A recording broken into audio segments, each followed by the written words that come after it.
Peace, light, love, blessings, and blessings to you. It's me, Sankofa, and I wanted to talk about the death and rebirthing energy that we're experiencing. Have a beautiful sister friend who is now, that I'm now helping to walk through some energy, and asked me a question about what I meant by something that we discussed in a session about the pain being part of the medicine, like being part of the cultivation of your own medicine. And it's 3 animal wisdoms that I've been really centering on in this and are always they're very important to just know about the death and the rebirthing cycle. One is the snake. And the snake, when it knows, it has to first be aware, right? It has to be aware that it has grown to outside the capacity of its available space, right? In its own skin, because snake skins don't grow with them. When they become too big, they have to go through the journey of shedding that skin. They have to push up against rocks and feel that compression and work themselves completely out of their skin. If they do not do that, if they cannot find the strength, or they don't have the strength to do that, they literally suffocate within their own skin. So that is the one part. And so for those of us who are in a situation that we know we have grown out of, the snake is a powerful medicine to remind us that not only is it necessary for us to recognize, and you can recognize your body is such a beautiful information giver. This is why we need to cultivate practices where we're in our bodies. You know, we can feel in touch with our bodies. So for many of us, we have to go through a healing process because things have happened to us that have removed us from the sensation of our body for good reason, for protection.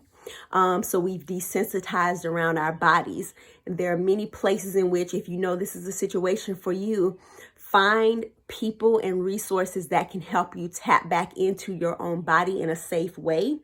And one thing you could do to begin is just do a simple body scan, which is a technique where you feel into the top of your head all the way down to your toes and back up to just see what's present right now. Do I feel anything? And I will do a separate video about that. So that's that. You might be in the snake medicine part of your life where you're compressed in a situation. Well, what happens when you have now gotten out of this situation? And this is the part that she and I were talking about as far as the message and the message of it being your medicine. And I think the butterfly is a beautiful example of this. It goes through the cycles much like the snake, right? It's from an egg to a larva, and then, it consumes everything, and then it has to, create a bubble around itself. Many of us are in this butterfly phase where we are, by our own choice or not, in a chrysalis, right? And many of the structures around us are liquefying and becoming non-existent, or definitely not what they were. And we have an opportunity to have those things reconstruct while we're in this chrysalis state. And and this is the part specifically about what she and I were speaking about. If you cut a butterfly out of a chrysalis and it does not have the opportunity to struggle itself out, then it will die. And this is why nature has made it so where the getting out of that is its own medicine. The struggle is its own medicine to get it to a different state where it can fly.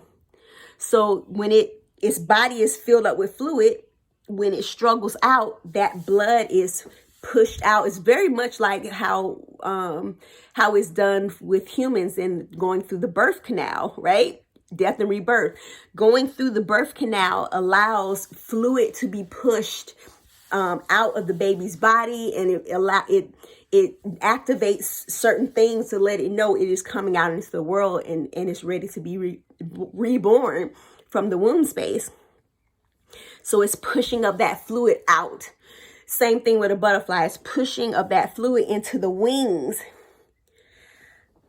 But the part that we often don't give space to is that the butterfly, after this moment of it coming out and it has its wings, it has to sit.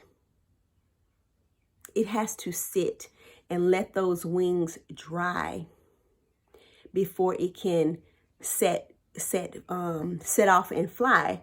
And to me, and of course I'm giving my own interpretation. I'm not sure that the butterfly goes through this, intellectual process, but for me, looking at it as far as how we can use this medicine and this wisdom of the butterfly is, if you don't know what you have become, it doesn't matter what you have become.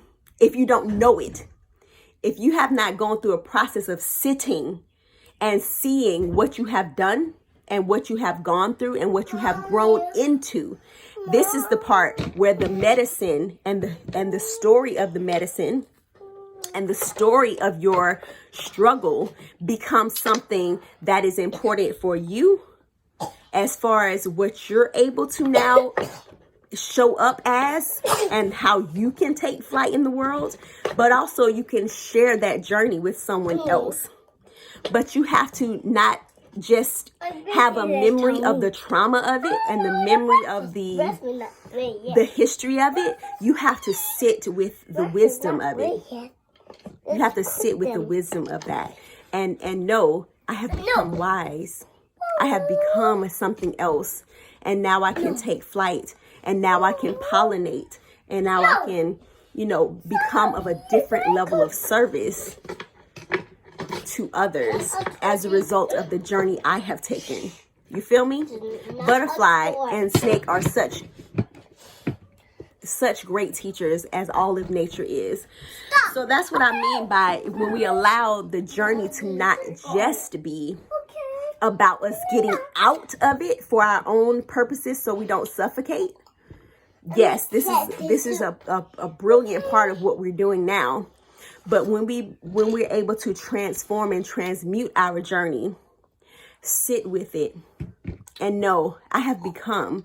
And part of that for a lot of us, if we are able to write, to tell our stories, the full and complete stories to ourselves, really sit with what we have come through, then we're able to articulate that to others without pulling ourselves back into a place of that trauma, because we have processed through it and we see what we have become as a result of it. We're not telling it from a place of victimhood. We're telling it from a place of power, right? And so the flickering lights on my daughter, like, and it's so resonant, right? It's the difference between telling it from a place of darkness, of not knowing your own power and your victimhood, or telling it from a place of, this is to enlighten someone else on how to get through this process and what is available on the other side of that journey. So I hope and pray, and I know that this is of assistance. It's definitely a process that I am personally going through as I'm writing about my own journey. And it's just good medicine for all of us to think about this as we come out of this as a human experience, this pandemic time at the time of this recording. We will have to sit with ourselves and see the many lessons, and we can begin to do that now. What is this telling me? What am I becoming as a result of this? What have I learned that now I want to take flight and create a different experience for myself and others? So peace, light, love, and blessings. We thank you and we bless you. And this is like real life, y'all. This is real life. Like, it's all good. You know what I'm saying? Peace and light.